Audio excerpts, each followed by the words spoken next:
Hello friends, good evening to all of you and welcome to Vikas global Gyan. I hope you are very well.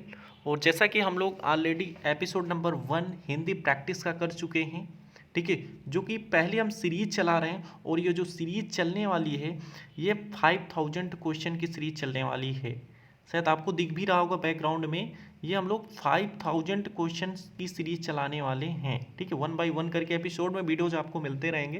Plus video के साथ एक अच्छी ये quality हम लोग डालने की कोशिश किए हैं कि जो क्वेश्चन प्लस उनकी जो थ्योरी है और थ्योरी के बाद कितने जो अतिरिक्त तो क्वेश्चन बन सकते हैं उस क्वेश्चन से, उन सभी को हम इस वीडियो में इंक्लूड किए हैं। सो दोस्तों, आप वीडियो को पूरा देखिए और जो भी आप इसके आंसर हैं वो आप अपने कमेंट बॉक्स में आप ज़रूर उस आंसर में ABC करके आप ज़रूर कमेंट बॉक्स में टाइप करिए। ओके फ्रेंड, तो जैसा कि ये एपिसोड नंबर 2 और ये जो हम सीरीज चला रहे हैं ये 1 बाय 1 करके चला रहे हैं, जो कि पहली जो सीरीज हम लोगों की चल रही है वो हिंदी वर्णमाला की सीरीज चल रही है। ओके फ्रेंड, तो आई होप यहाँ तक क्लियर चीज़ें हो गई होंगी, ठीक है। और जितने भी सारे क्वेश्चन हैं ये PYQS क्वेश्चन है प्लस साथ में थ्योरी होने वाली है, ठीक है। ये सभी एग्जाम के लिए इंपॉर्टेंट हैं, जो भी अपकमिंग एग्जाम हो या जो भी फॉर्म आने वाले हैं, ठीक है।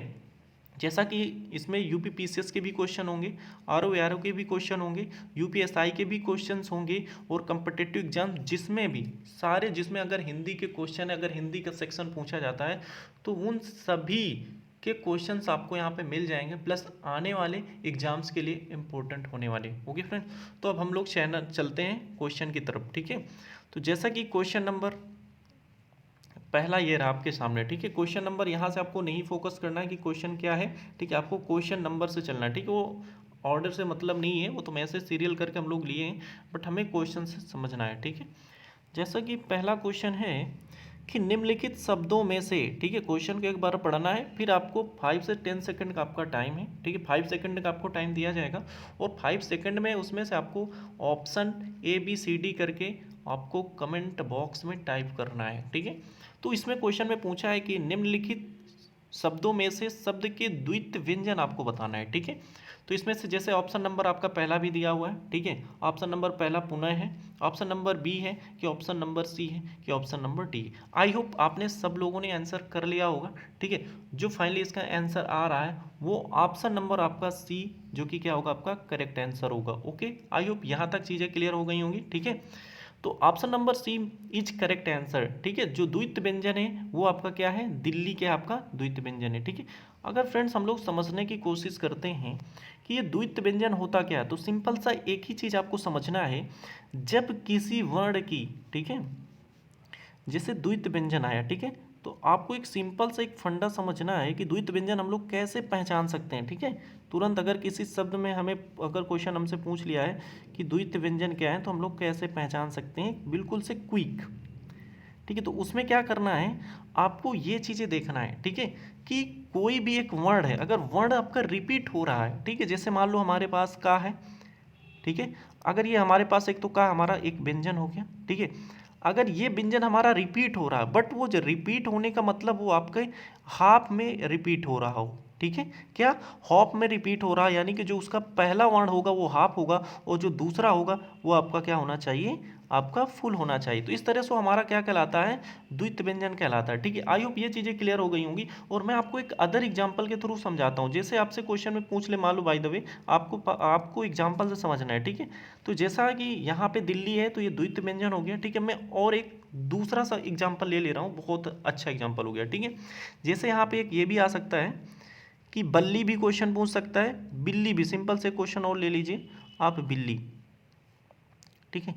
बिल्ली भी क्या हो जाएगा, आपको द्वित्व व्यंजन ही हो जाएगा, क्योंकि देखो इसमें ला है, ठीक है, ला है आपका। अब यहाँ पे भी देखो रिपीटेशन हो रहा है, ठीक है, यहाँ पे भी आपका क्या है, ला है, देखो हाफ है एंड ये, तो इस तरह से आपका बिल्ली हो जाएगा। और सारे एग्जाम्पल में आज आप गिल्ली भी कर सकते हैं, ठीक है, बिल्ली भी कर सकते हैं, ठीक है, किल्ली भी कर सकते हैं, जो भी आप पप्पी भी कर सकते हैं, ठीक है। ये जो पप्पी का मतलब पिल्ला होता है, तो ये भी सब चीज़ें क्या आपके द्वित्व व्यंजन के सबसे अच्छे उदाहरण है। तो आई होप यहाँ तक आपको क्लियर हो गया होगा, ठीक है। यहाँ पे देखो, और यहाँ पे किसी में रेपिटेशन नहीं हो रहा होगा, देखो इलाहाबाद में आपका सिंपल नॉर्मल सा दिया है तो ये आपका नहीं हो सकता, ठीक है। उत्साह में अगर यहाँ पे हाफ आधे व्यंजन के साथ अगर एक पूरा व्यंजन होता तब तो आपका हो जाता, बट यहाँ पे ऐसा नहीं दिया है तो इसलिए ये भी आपका गलत हो जाएगा। और पुनः जो आपका विसर्ग इसमें लग गया तो ये आपका गलत होगा। आई होप यहाँ तक चीज़ें क्लियर हो गई होंगी। तो जो इसका आंसर होगा वो आपका सी करेक्ट है आंसर है। चलो ठीक है, हम नेक्स्ट क्वेश्चन की तरफ फॉरवर्ड करते हैं और नेक्स्ट क्वेश्चन में हम लोगों का क्या दिया हुआ है। ठीक है, आगे चलते हैं दोस्तों। हम लोग नेक्स्ट क्वेश्चन में आ गए और नेक्स्ट क्वेश्चन पूछा क्या है कि जिन शब्दों के अंत में आ आता है उसे हम क्या कहते हैं। तो आई होप पहले आप इस पे इफर्ट्स करेंगे, पहले आप क्वेश्चन का आंसर देने की कोशिश आप कमेंट बॉक्स में करेंगे, क्योंकि ये लाइव चल नहीं रही, आपको ऑफलाइन कमेंट बॉक्स में ही आपका आंसर टाइप करना पड़ेगा। ठीक है, अब देखो दोस्तों, तो आई होप इन सभी का आपका आंसर आ गया होगा, इस क्वेश्चन का आंसर आपने कर दिया होगा। तो जैसा कि इसमें आ आता है उसे क्या बोलते हैं दोस्तों, तो आ को हम लोग बोलते हैं अकारांत। ठीक है, तो शायद सभी लोगों का आंसर ऑप्शन नंबर डी आ चुका होगा। ठीक है, अब देखो दोस्तों, इसका जो फाइनल आंसर तो डी आ गया, बट अब हम लोग समझते हैं कि आखिर आकारांत तो होता क्या। बस यही बताना, हमें एडिशनल चीज़ों को भी साथ में जानते हुए चलना है। ठीक है, आकारांत का मतलब क्या होता है,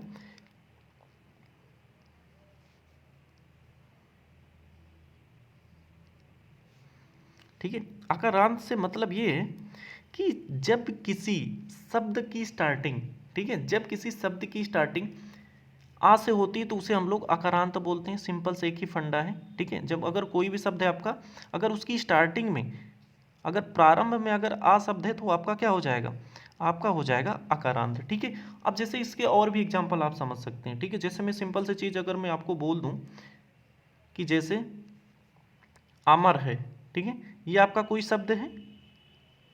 ठीक है, अब आपसे ये भी क्वेश्चन में आंसर में क्वेश्चन में पूछ सकता है कि अमर है तो बताओ इसमें कौन सा शब्द है, अकारांत है कि, ठीक है, कि इकारांत है। तो इस तरह से आप बता सकते हैं कि जब किसी शब्द की प्रारंभ में आ दिया होता तो हमारा क्या कहलाता है, अकारांत होता। ठीक है, इससे संबंधित और कुछ क्वेश्चन बनते हैं।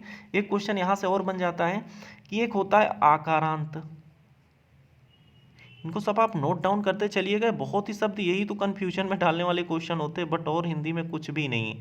ठीक है, एक होता है इकारांत, एक होता है इकारांत, और एक होता है, इसमें बड़ी ई लगा के होता है एक ईकारांत, यानी कि बड़ी ई हो जाता है, बाकी सब सेम है। तो दोस्तों जब भी ऐसा क्वेश्चन बने, ठीक है, तो जब छोटा सी स्टार्टिंग होती है तो उसे हम लोग अकारांत बोलते हैं। जब स्टार्टिंग एक बड़ा आ से होती है, यानी कि जो हमारा पहला जो स्वर हो, अगर बड़ा आ हो तो अकारांत हो जाएगा। अगर स्टार्टिंग अगर छोटी ई, यानी कि जब पहला, जब आपका वर्ण एक छोटी ई होता है तो आपका इकारांत हो जाता है, और जब बड़ी ई होती है तब आपका क्या होता है, इकारांत हो जाता। तो आई होप ये चीज़ें आपको क्लियर हो गई होंगी। ठीक है, अब थोड़ा सा हम लोग इसके ऑप्शन की बात कर लेते हैं। ठीक है, तो जैसा कि ऑप्शन नंबर जो पहला दिया हुआ है वो अनुस्वार की बात किया है, तो आपको ये पता है कि जो अंग और आहा होते हैं, अंग और आहा होते हैं, इन्हें हम लोग अनुस्वार बोलते हैं। ठीक है, इन्हें हम लोग क्या बोलते हैं, अनुस्वार बोलते हैं। अंग और आहा को हम लोग स्वर में काउंट नहीं करते हैं। ठीक है, कभी आप ये कंफ्यूजन में मत होइए, क्योंकि क्वेश्चन यहाँ से बनता है कि अनुस्वार में क्या अंग और आहा आते हैं, अंग और आहा क्या आपके स्वर हैं, तो नहीं है। ठीक है, स्वरों में हम लोग काउंटिंग करते हैं, बट ये क्या है, ये आपके अनुस्वार हैं। ठीक है, अयोगवाह भी सेम होता है। ठीक है, इसी को दूसरे शब्दों से अयोगवाह के भी नाम से जाना जाता है। ठीक है, तो आप यहाँ भी अंग और आहा कर देंगे। और जो अंतःस्थ ये क्या होते हैं फ्रेंड्स, ये आपके व्यंजन होते हैं। तो जैसा कि मैंने पिछली क्लास में आपको क्लियर किया था कि जो या वर्ग के जो जितने भी व्यंजन होते हैं वो आपके अंतस्थ होते हैं, या अलावा। ठीक है, आई होप ये क्लियर, आपको ये डाउट सब क्लियर हो गए होंगे। ठीक है, तो अब हम लोग नेक्स्ट क्वेश्चन की तरफ चलते हैं, और नेक्स्ट क्वेश्चन ये रहा आपकी स्क्रीन के सामने। नेक्स्ट क्वेश्चन रहा ये आपकी स्क्रीन के सामने। चलो ठीक है, नेक्स्ट क्वेश्चन में क्वेश्चन क्या पूछा हुआ है, ए और ए वर्ण क्या कहलाते हैं। ठीक है, आपको यही चीज़ें समझना है। ठीक है, तो सबसे पहले आई होप यहाँ पे आपका आंसर आ चुका होगा। ठीक है, आपने सब लोगों ने आंसर कर दिया होगा। तो जो ये वर्ण कहलाते हैं, तो option number D is correct answer. ठीक है, आई होप ये ऑप्शन सभी का आया होगा, ऑप्शन नंबर डी आप लोगों ने सबनों किया होगा। ठीक है, तो ये तो आपकी बात हो गई। ठीक है, कंठ प्लस तालु का मतलब क्या होता है कि जो कंठ, जो आपके कंठ और कंठ प्लस तालु की हेल्प से बोले जाते हैं, उन्हें हम लोग कंठ तालत्य कहते हैं। ठीक है, आई होप ये चीज़ें क्लियर हो गई। ठीक है, जैसा कि बहुत सारे मैं आपको बता सकता हूँ कि ये आपके जनरली स्वर में कहे जाते हैं, क्योंकि आप अगर उच्चारण की बात करते हैं तो जैसे मैं थोड़ा सा आपको एग्जाम्पल के थ्रू समझाने की कोशिश कर रहा हूँ, ठीक है। जैसे आ हो गया और बड़ा हो गया, इनको हम लोग कंठ की सहायता से बोलते हैं, ये जो आपके स्वर होते हैं, ठीक है। और इसके बाद जब छोटी ई हो गई एंड बड़ी ई हो गई, इनको हम लोग तालु की सहायता से बोलते हैं, ठीक है।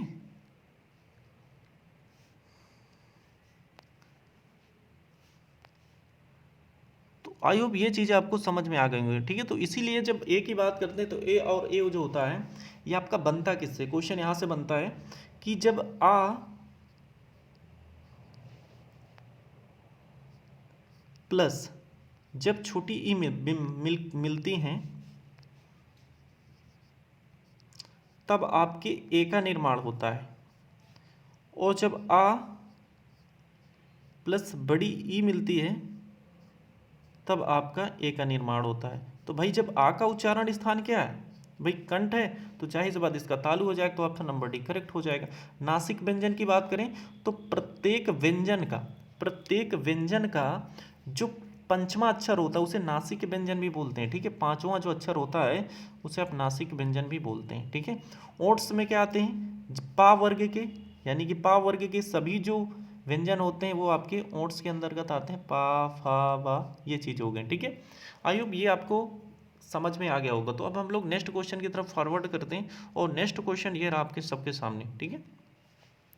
अब इसमें क्वेश्चन में पूछा क्या है कि निम्नलिखित में से नासिक के व्यंजन कौन से कहते हैं। जैसा कि मैंने अभी आपको जस्ट इस वीडियो के इस क्वेश्चन में ही समझा दिया था, इसके पहले वाले क्वेश्चन में। तो आई होप ये सभी का आंसर आ चुका होगा कि जो प्रत्येक वर्ग का जो पंचमा अक्षर होता है वो आपका नासिक व्यंजन कहलाता है। तो इसमें जैसे इया हो गया, ठीक है। इया किस में आता है भाई, सबको पता है कि का किस में आता है, इया किस में आता है भाई, चा वर्ग में आता है कि नहीं भाई। चा हो गया, छा हो गया, जा हो गया, झा हो गया, और जो लास्ट में क्या है भाई, ई आता है। अब इसको आप काउंट कर लीजिए, काउंट मतलब ये हो गया पहला, ये आपका हो गया दूसरा, ये आपका हो गया तीसरा, एंड ये आपका हो गया फोर्थ, एंड ये आपका हो गया पांच। इसी को हम लोग पंचमा अक्षर बोलते हैं, या फिर हम लोग नासिक के व्यंजन बोलते हैं। आई होप ये क्लियर हो गई होंगी कि नहीं। चलो ठीक है, अब हम लोग एडिशनल की कुछ बात कर लेते हैं, एडिशनल ऑप्शन से कुछ सीख लेते हैं, अगर हमें कुछ क्वेश्चन मिल रहे हैं तो, ठीक है। अगर उनसे कुछ हमें अतिरिक्त फैक्ट मिल रहे हैं तो उनसे भी हम लोग समझते हैं, ठीक है। जैसे बात करें गा की, तो आपको पता है कि जो गा है, सबसे पहली चीज ये का वर्ग का है, इतना तो आपको पता है, ठीक है। का वर्ग का व्यंजन है। दूसरी चीज, अब ये बोले जाने यानी कंठ की सहायता से बोले जाने वाला क्या है, ये आपका व्यंजन है, ठीक है। कंठ की सहायता से हम लोग बोलते हैं। तीसरी चीज, ये आपका क्या है, अल्प प्राण है, ठीक है। ये आपका क्या है, अल्प प्राण है कि महाप्राण, ठीक। जैसे मैंने आपको बताया था जो पहला तीसरा पांचवा होता है अल्प प्राण होता है। तो यहाँ से देखो इतनी सारी चीजें हमें मिल गई। तीसरे में पॉइंट आपको क्या मिल जाएगा, अल्प प्राण व्यंजन है। आई होप ये चीजें क्लियर हो गई, ठीक है। इसके बाद भी एक पॉइंट मिल सकता है, वो क्या बन सकता है पॉइंट, कि ये अघोष है कि सघोष है, ठीक है। तो ये क्या हो जाएगा, ये आपका सघोष व्यंजन है, ये आपका क्या हो जाएगा, सा से हो जाएगा सघोष से। तो आई होप इतने सारे क्वेश्चन आपको एक ही क्वेश्चन से और एक ऑप्शन से आपको इतने सारे अतिरिक्त फैक्ट मिल गए, ठीक है। आई होप ये चीज़ आपको क्लियर हो गई होगी, ठीक है। अब जैसे जा की बात करें, तो जब जा की हम लोग बात करते हैं तो जा में क्या है भाई, ये आपके चा वर्ग का है, और जो चा वर्ग है वो आपका क्या है, तालु की सहायता से बोला जाता है, ठीक है। तो ये चीज़ें आपको क्लियर हो गई होंगी। तो हम लोग अब नेक्स्ट क्वेश्चन की तरफ फॉरवर्ड करते हैं, और नेक्स्ट क्वेश्चन ये रहा आपकी स्क्रीन के सामने, ठीक है। अब देखो इसमें क्वेश्चन बहुत अच्छा क्वेश्चन है, हमेशा क्वेश्चन पूछा जाता है, प्रीवियस ईयर क्वेश्चन पेपर का ही है, ठीक है। इसमें पूछा है कि हिंदी में मूलतः वर्णों की संख्या कितना माना गया है, ठीक है। तो बहुत सारे ऑप्शन है, तो आई होप आपने सब लोगों ने इसका करेक्ट आंसर कर दिया होगा। तो option number C is correct answer 52 word, ठीक है। 52 वर्ण इसमें माने गए हैं। तो जैसा कि हम अगर हम लोग बात करें कि वर्ण, ठीक है, वर्णों में हम लोग जनरली दो तरह के ही वर्ण हिंदी में पढ़ते हैं। पहला वर्ण हम लोग पढ़ लेते हैं स्वर,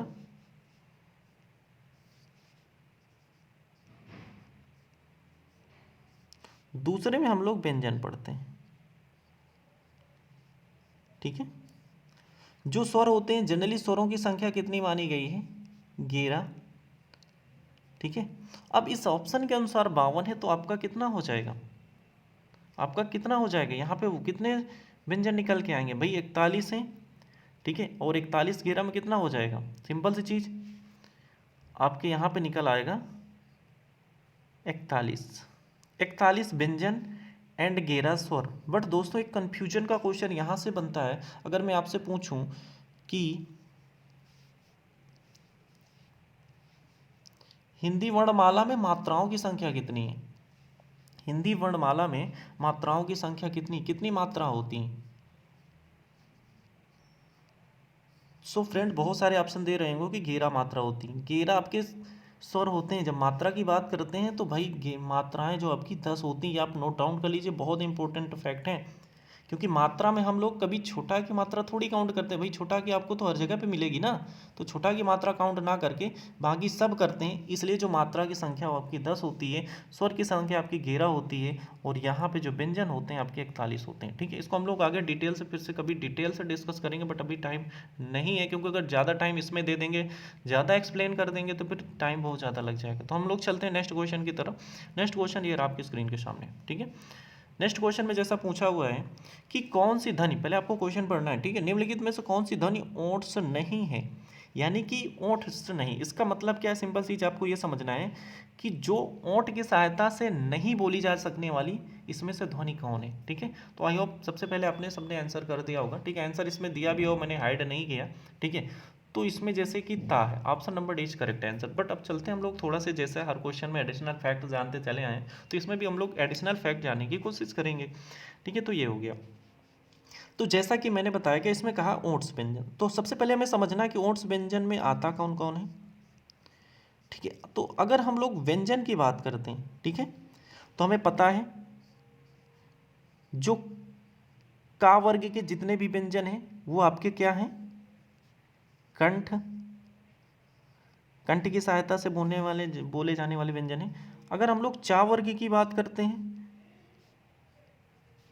तो ये आपके तालु की सहायता से बोले जाने वाले व्यंजन हैं। इसके बाद हम लोग टा की बात करते हैं तो ये सारे व्यंजन मूर्धन्य व्यंजन कहलाते हैं, अर्थात मुंह की सहायता से बोले जाने वाले ये व्यंजन होते हैं। ठीक है, इसके बाद ता की बात करें तो जो ता में आते हैं ये आपका क्या हो गए? दंत हो गए। और इसके बाद जो फाइनली पा आता है, और पा जो बोलने जो पा है, इनका जो उच्चारण स्थान है ये आपका ओंठ से। तो आई होप यहाँ से आप तुरंत आप आंसर तुरंत टिक भी कर सकते हैं, विशेष इतना टफ क्वेश्चन नहीं था। तो इसमें पूछा क्या है कि ध्वनि ओंठ से नहीं है। भाई ओंठ से नहीं है तो भाई पा वर्ग में नहीं होगा, भाई पा वर्ग के अलावा ही तो आपकी जो आएंगी ध्वनि वही तो होंगी ओंठ से। तो सबसे पहले पा फा बाबा है ही नहीं, तो देखो पा है, ये तो आपकी सही है। ठीक है, इसके बाद बा भी क्या है? पा वर्ग में आता है। माँ भी पा वर्ग में आता है। जो ता है, ता क्या है? यहाँ पे आपको दिया हुआ ता आपके दंत की सहायता से बोले जाने वाला व्यंजन है। तो इसलिए आपका जो ऑप्शन नंबर जो करेक्ट होगा वो ऑप्शन नंबर डी करेक्ट होगा। सो अब हम लोग नेक्स्ट क्वेश्चन की तरफ चलते हैं, और ये रहा आपकी स्क्रीन के सामने। क्वेश्चन में पूछा क्या है? निम्नलिखित में से कौन सा घोष वर्ण है? ऑलरेडी इसके पहले वाले में हमने बहुत अच्छे से डिस्कस किया था, बट एक बार अगेन से हम लोग इनमें फिर से बात कर लेते हैं। ठीक है, इनमें हम लोग फिर से बात कर लेते हैं। ठीक है, तो ये चीज़ आपको क्लियर हो गई। तो आई होप सबसे पहले आप करेक्ट आंसर देने की कोशिश करें। फिलहाल हम लोग इसमें एडिशनल इन्फॉर्मेशन की बात करते हैं, जो अतिरिक्त बिंदु होंगे उसमें हम बात करते हैं। ठीक है, तो जो सघोष है, तो सबसे पहली चीज़ सघोष को मैं आपको एक शब्द क्लियर कर देने वाला हूँ कि जो घोष होता है, ठीक है, जब भी आप कहीं भी क्वेश्चन में आपसे घोष पूछता है, ठीक है, जब भी आपसे कहीं घोष पूछे तो घोष का मतलब होता है सघोष से आपको लिंक करना है। ठीक है, क्योंकि हमें पता है कि जो घोष होते हैं उनको दो तरह के भागों में बांटा गया है। एक हमारा क्या होता है? अघोष, अघोष व्यंजन होते हैं, और दूसरे जो आपके होते हैं वो सघोष व्यंजन होते हैं। सघोष व्यंजन हो गए। ठीक है, जो सघोष के अंतर्गत कौन आते हैं? प्रत्येक वर्ग का जो तीसरा, चौथा एवं जो पांचवा वर्ण है वो आपका सघोष में आएगा। और जो प्रत्येक वर्ग का पहला, कामा दूसरा वो क्या होगा, अघोष के अंतर्गत आता है। ठीक है, तो अब हम लोग चलते हैं तुरंत, अब आंसर से हम लोग टिक मारेंगे। ठीक है, तो अगर हम लोग का वर्ग की बात करें तो भाई खा का कौन सा है, खा दूसरे में आता है, और जब दूसरे में आएगा तो हमारा क्या हो जाएगा, अघोष हो जाएगा। ठीक है, तो ये तो आपका हो नहीं सकता, आप यहाँ से कैंसिल आउट कर देंगे। ठीक है, ऑप्शन नंबर जब बी की बात हम लोग करते हैं तो बी में क्या है, चा है, और चा का कौन सा नंबर आता है भाई, चा वर्ग के अंतर्गत है, पहला है। तो भाई इसमें पहला दूसरे में आ गया तो अघोष हो गया, तो भाई इससे कोई मतलब ही नहीं, हमें अघोष से मतलब ही। अब इसके बाद जो माँ है, माँ क्या आता है भाई, पा के बाद क्यों ना आता, पा आता है, फा आता है, भा आता है, माँ आता है। ठीक है, और इसके बाद इसमें भी क्या है, ये आपका दूसरा है, तो ये भी नहीं हो सकता, तो ऑप्शन नंबर आपका जो होगा वो आपका सी करेक्ट होगा। तो आई होप ये चीज़ें आपको क्लियर हो गई। हम लोग फॉरवर्ड करते हैं नेक्स्ट क्वेश्चन की तरफ। ठीक है, तो जो हमारा नेक्स्ट क्वेश्चन है वो आपका ये रहा आपके सामने। ठीक है, ये क्वेश्चन शायद रिपीट भी हो गया, पिछले सेशन का ही क्वेश्चन पड़ गया, बट कोई प्रॉब्लम नहीं, हम लोग इसे जान लेते हैं। ठीक है, तो इसमें जैसा कि क्वेश्चन में पूछा है कि वावेल को हिंदी में क्या कहते हैं, तो शायद सबको पता है कॉन्सोनेंट का मतलब होता है व्यंजन होता है, और वावेल को हम लोग स्वर बोलते हैं। तो आपका option number C will be correct answer. ठीक है, ये चीज़ें आपको पता हो गई होंगी। ठीक है, अब व्यंजन है तो यहाँ से आपको व्यंजन फिर से एक बार रिपीट कर सकते हैं। ठीक है, व्यंजन की संख्या आपने अभी जस्ट रिसेंटली में हमने बताया था कि 41, और जो स्वरों की संख्या 11, और इन दोनों को जब हम लोग मर्ज कर देते हैं तो टोटल नंबर ऑफ जो वर्ड हैं वो आपके 52 हो जाते हैं। तो आई होप ये चीज़ें क्लियर हो गई होंगी। ठीक है, सो हम लोग नेक्स्ट क्वेश्चन की तरफ फॉरवर्ड करते हैं। नेक्स्ट क्वेश्चन ये आपके सामने, बहुत अच्छा क्वेश्चन है। ठीक है, बस इसमें क्या थोड़ा सी लैंग्वेज में घुमा दिया, बट क्वेश्चन में कुछ है नहीं। तो निम्नलिखित में कह रहा कि कौन स्वर नहीं है, भाई स्वर नहीं तो व्यंजन मिलेगा, सिंपल सी बात। भाई जब स्वर नहीं है तो आपको व्यंजन में दिखेगा। तो आपको पता है जब भी स्वर की हम लोग बात करते हैं तो जो आ से लेके जो औ तक अगर है तो आपका स्वर है, नहीं तो फिर व्यंजन है, समझ लेते हैं। भाई ये आपका स्वर है, आ है, भाई ये भी आपका स्वर है, कोई बात नहीं, ये आपका स्वर है, बट जो ऑप्शन नंबर डी है वो आपका क्या है, स्वर नहीं है बल्कि ये व्यंजन है। ठीक है, तो आई होप ये चीज़ें आपको क्लियर हो गई होंगी। ठीक है, तो आई होप आपको क्वेश्चन अच्छे लगे होंगे। ठीक है, और अगर आपको क्वेश्चन अच्छा लगा होगा, कलेक्शन अच्छा लगा होगा, तो आप जो भी इस सेशन को लाइक भी कर सकते हैं। ठीक है, अगर ये लगा होगा कि कुछ क्वेश्चन में हमें कुछ एडिशनल फैक्ट्स मिले, और ये सभी question previous year question paper हैं। ठीक है, आप कहीं भी किसी भी पेपर का, किसी भी एग्जाम का PYQS क्वेश्चन उठा के देख लीजिए, यही क्वेश्चन आपको मिल जाएंगे वहाँ पे। ठीक है, तो आई होप मेरा जो प्रयास रहा होगा, एफर्ट्स रहा होगा, एक अच्छी लैंग्वेज से, एक अच्छे तरीके से बताना आपको यहाँ पे मिल गया होगा। ठीक है, तो अगर आपको वीडियो अच्छी लगी हो और वीडियो में जो कलेक्शन, जो कंटेंट आपको अच्छा लगा हो, तो आप वीडियो को लाइक भी कर सकते हैं। अदरवाइज मेरा मोटो नहीं है कि सब्सक्राइब करिए, जो भी है, मुझे ये है कि अगर मुझे कुछ चीज़ें पता है तो मैं कोशिश करता हूँ टाइम निकाल के वो चीज़ें आपको मैं प्रोवाइड करता रहूँगा। और जो इसमें हम लोग सीरीज चलाने वाले हैं क्वेश्चन की, जो इसमें हम लोग क्वेश्चन की सीरीज चलाने वाले हैं, वो हम 5000 क्वेश्चन की सीरीज चलाने वाले हैं। ठीक है, यानी कि हम 5000 क्वेश्चन करने वाले हैं हिंदी के।